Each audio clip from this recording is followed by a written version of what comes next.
Welcome to part 2, episode 1 of the Journey Walk with Anupa Shah.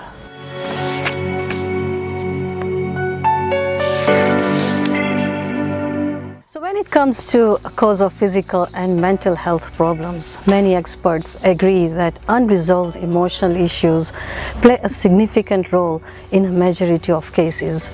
So I would like to share my experience of my first journey process. I read the Journey book in 2001. And at that time, of course, we didn't have the internet facilities like what we have today. And I really wanted to experience the process, and I couldn't even believe the fact that Brenton Bayes, really, can somebody heal themselves from cancer? It was a question mark in my mind.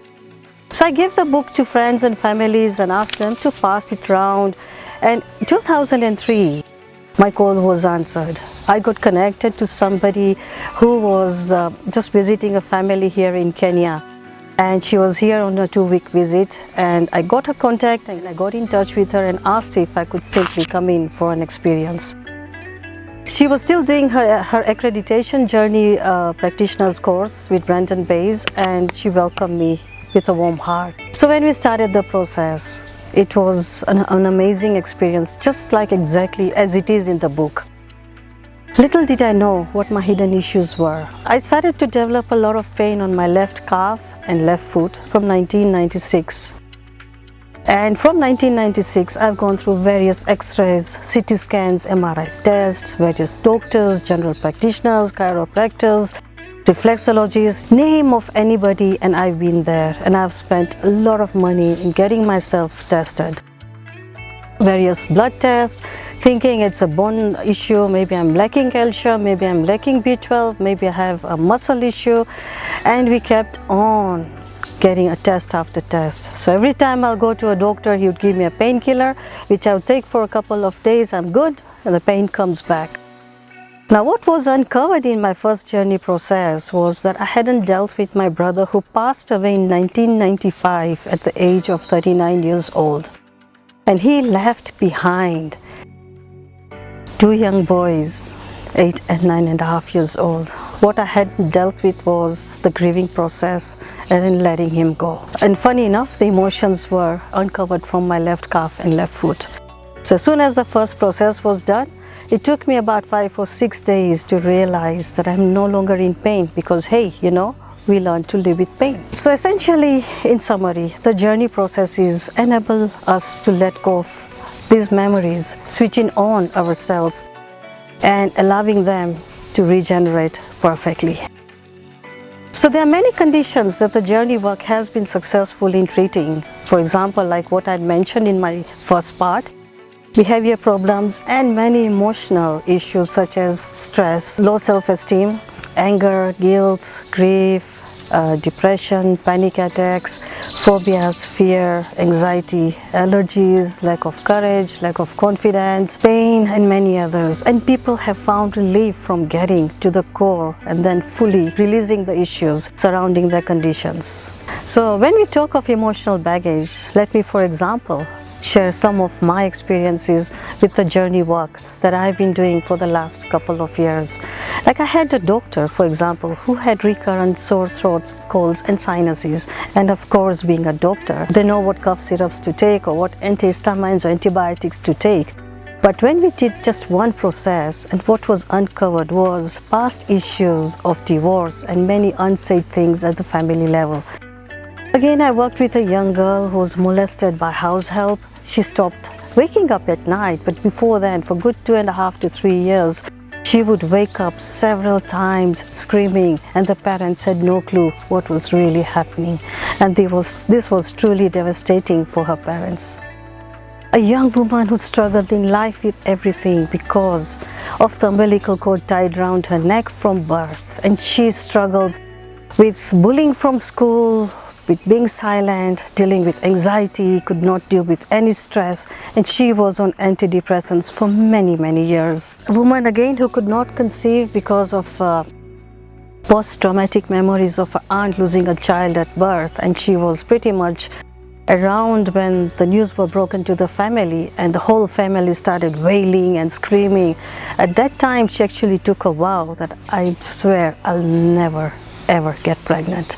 And what we did was we undid the vows that she had taken, and after a couple of months she actually messages me to tell me that she's pregnant. So these are some of the examples that I've given regarding the physical and the emotional issues that people go through and not knowing what would actually help them.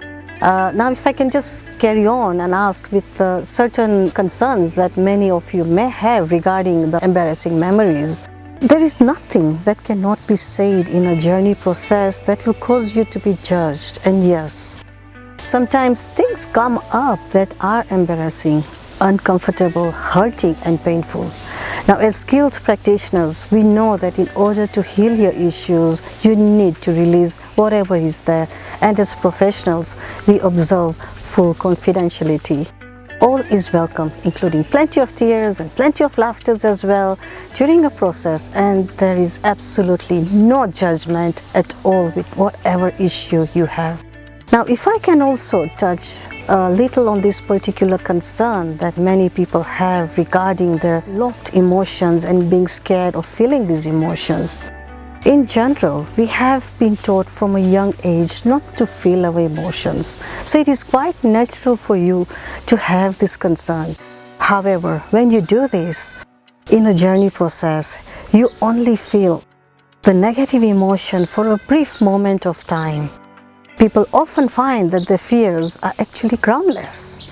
You will also discover that when you take the time to investigate what is in the core of your emotions, it is really not scary at all. It is highly liberating and immensely self-powering. So another common question, an important one that I'm usually asked is, what can a journey process do for me that other self-help books or other therapies cannot? The difference that the journey process makes is that it cuts through all avoidances, all shutdowns, all masks, all walls, all barriers, the lies and the stories very quickly to get to the emotional root cause and clears it out. Many forms of therapy work with you at a rational level, and a journey process gets to where the emotional root cause is.